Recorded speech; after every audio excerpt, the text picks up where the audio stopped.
Halo, assalamualaikum warahmatullahi wabarakatuh. Ketemu lagi dengan saya Redenta.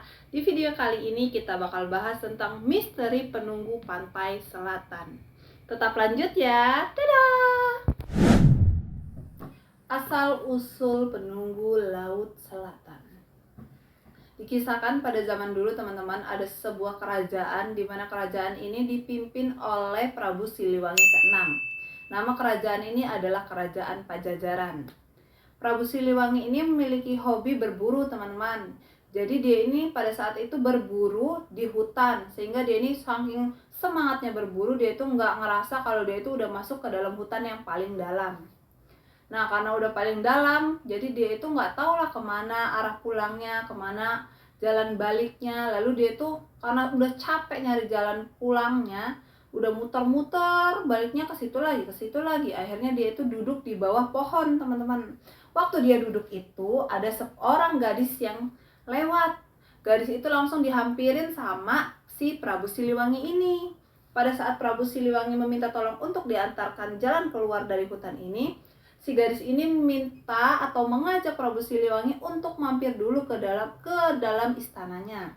Akhirnya menyetujuilah keinginan si perempuan ini, karena memang Prabu Siliwangi udah capek kan teman-teman, butuh asupan minum, makan. Jadi dia menyetujui keinginan dari seorang gadis tersebut.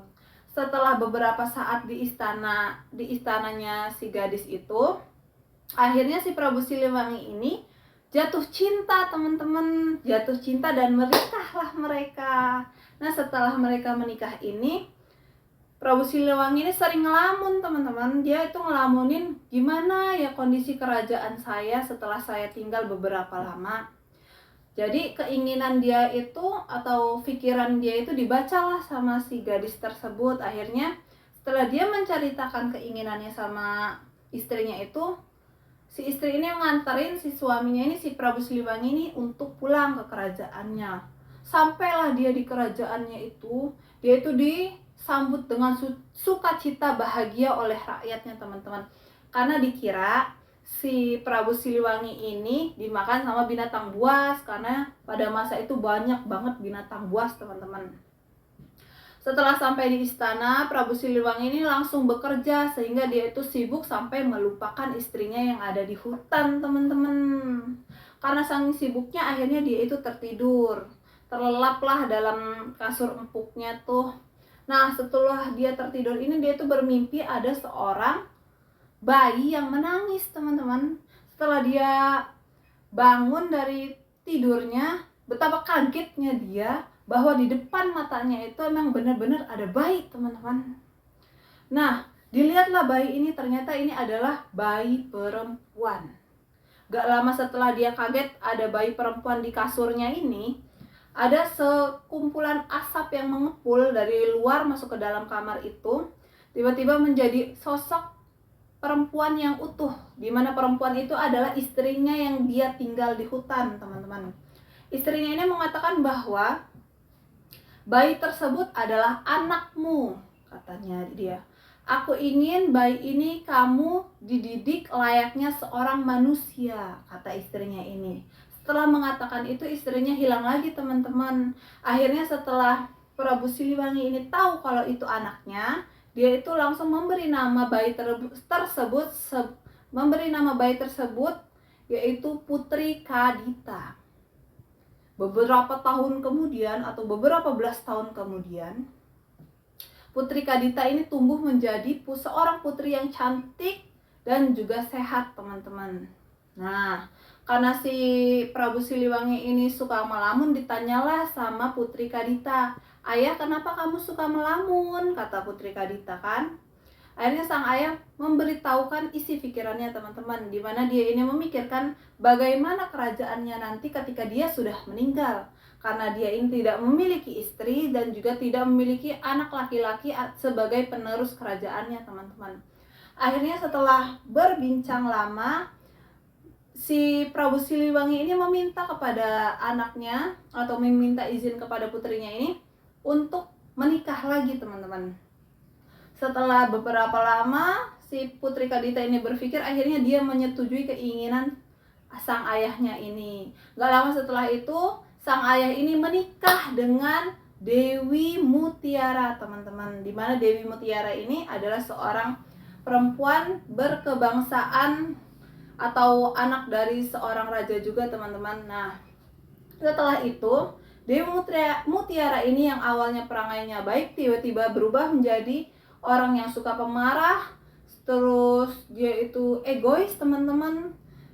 Karena apa? Karena mungkin dia bawaan sedang hamil ya, teman-teman. Pada masa itu setelah beberapa bulan menikah dengan Dewi Mutiara ini langsung hamil, teman-teman. Setelah hamil, langsunglah itu timbul rasa benci tuh sama si Putri Kadita Dewi ini. Dia itu benci karena dia itu ngerasa kasih sayang Prabu Siliwangi itu nggak utuh, nggak semuanya buat Dewi Mutiara, terbagi sama Putri Kadita. Akhirnya si Dewi Mutiara ini pergi ke dukun. Nah, ke dukun nih. Ke dukun ini dia meminta sama dukun itu untuk si Putri Kadita ini dikirimin sebuah penyakit yang aneh yang gak bisa disembuhin, teman-teman.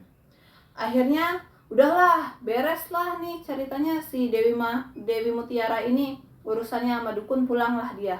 Keesokan paginya betapa kagetnya Putri Kadita ini setelah tahu bahwa tubuhnya ini, teman-teman, tubuhnya nih yang tadinya cantik, putih, mulus kan ya, teman-teman, tiba-tiba korengan, gatal-gatal, bernanah dan berbau busuk, teman-teman. Setelah itu ceritalah dia ke ayahnya, atau dia meminta tolong sama pelayan itu untuk memanggil ayahnya, Prabu Siliwangi ini, teman-teman. Datanglah Prabu Siliwangi. Ayahnya juga sangat kaget, teman-teman. Kok bisa ya anaknya punya penyakit dalam waktu semalam? Dicarilah tabib di mana-mana, teman-teman. Belum ada yang bisa menyembuhkan si Putri Kadita ini. Akhirnya dia juga nyari tabib ke negeri-negeri lain, tetap aja, teman-teman, gak ada hasilnya. Datanglah Dewi Mutiara ini ke kamarnya sang raja ini, sang Prabu Siliwangi ini, teman-teman. Dia meminta atau menghasut Prabu Siliwangi ini untuk segera mengusir putrinya, karena itu bisa menjadikan wabah penyakit yang menular, teman-teman. Setelah dipikir panjang, akhirnya si Prabu Siliwangi ini menyetujui keinginan istrinya itu, teman-teman. Karena dia juga takut masyarakatnya atau rakyatnya tertular juga sama penyakit putrinya ini, teman-teman. Dengan berat hati, akhirnya Putri Kadita ini meninggalkan istananya itu atau meninggalkan kerajaannya itu. Dia berlari ke hutan sambil menangis terseduh-seduh, teman-teman. Setelah menangis itu, akhirnya dia ini bertapa di bawah pohon di atas batu, teman-teman. Di situ dia bertapa sambil mengeluarkan air matanya. Nah, di situ nggak lama dia itu dengar suara seorang perempuan memanggil namanya. Putri Kadita, katanya. Jalanlah kamu ke laut selatan, lalu masuklah kamu ke dalam laut tersebut. Terus nggak lama tuh ya, setelah dia ngedengar suara itu jadi suara itu berulang-ulang, teman-teman. Manggil dia terus dan meminta dia untuk menceburkan dirinya ke dalam laut selatan.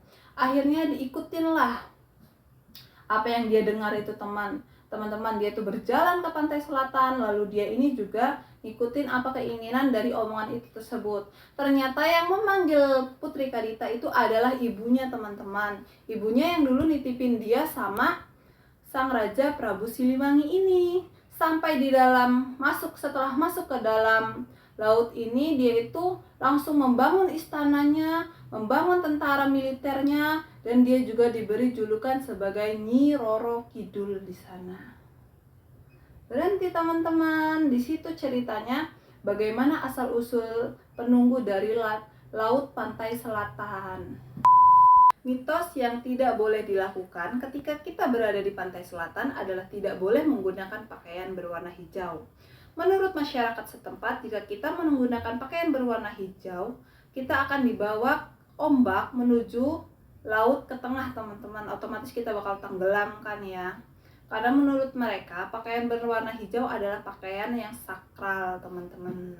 Kesimpulan dari cerita yang aku bacain tadi adalah ya, intinya kita tetap harus percaya, menghormati adat istiadat dari masyarakat setempat, teman-teman. Udah dulu ya, teman-teman, ceritanya sampai di situ dulu. Jangan lupa like, comment, share, Komen juga ya biar kalian bisa ngasih ide-ide baru, ide-ide cerita baru untuk video-video selanjutnya. Jangan lupa subscribe agar channel ini semakin berkembang. Dadah!